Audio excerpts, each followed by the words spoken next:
Nelson Mandela was a towering figure in our lifetime, a pivotal figure in the history of South Africa and the world, and it's right that we meet in this Parliament to pay tribute to his character, his achievements, and his legacy.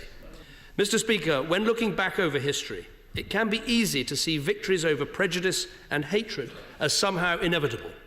As the years lengthen and events recede, it can seem as though a natural tide of progress continually bears humanity ever upwards, away from brutality and darkness and towards something better. But it is not so. Progress is not just handed down as a gift, it is won through struggle. The struggle of men and women who believe things can be better, who refuse to accept the world as it is, but dream of what it can be. Nelson Mandela was the embodiment of that struggle. He did not see himself as a helpless victim of history, he wrote it. We must never forget the evil of apartheid and its effect on everyday life. Separate benches, separate buses, separate schools, even separate pews in church. Interracial relationships criminalized, passed laws and banning orders, a whole language of segregation that expressed man's inhumanity to man. Nelson Mandela's struggle was made ever more vital by acts of extreme brutality, like at Sharpeville and Soweto, on the part of the South African authorities. His was a journey that spanned 6 decades, from his activism in the 40s and 50s, through nearly 3 decades of incarceration, through to his negotiations that led to the end of apartheid and his election to the highest office in South Africa. He is an enduring and unique symbol of courage, hope, and the fight against injustice. He teaches us the power of forgiveness, showing no bitterness towards his captors, just the love of a country that could be so much better if all of its people could be free.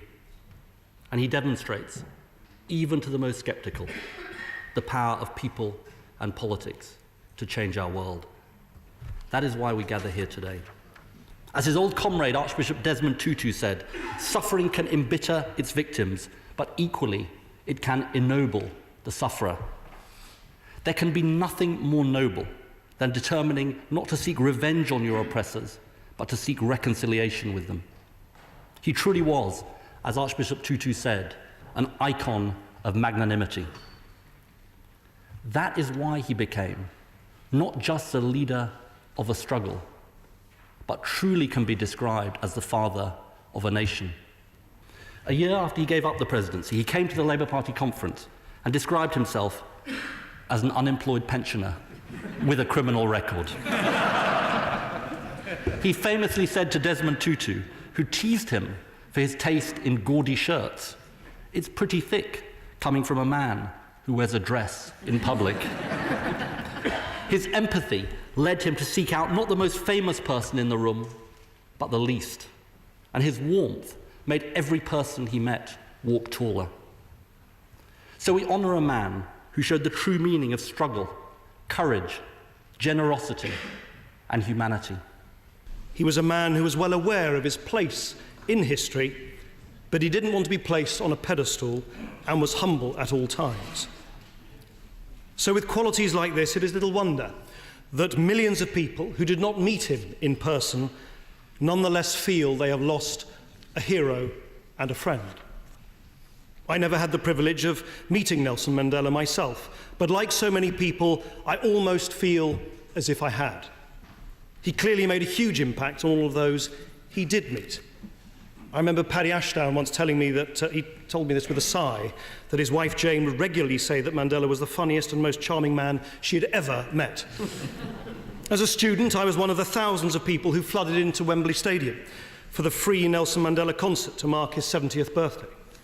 Stood there, I remember thinking, how on earth could this one man live up to everyone's expectations, if and when he was finally released?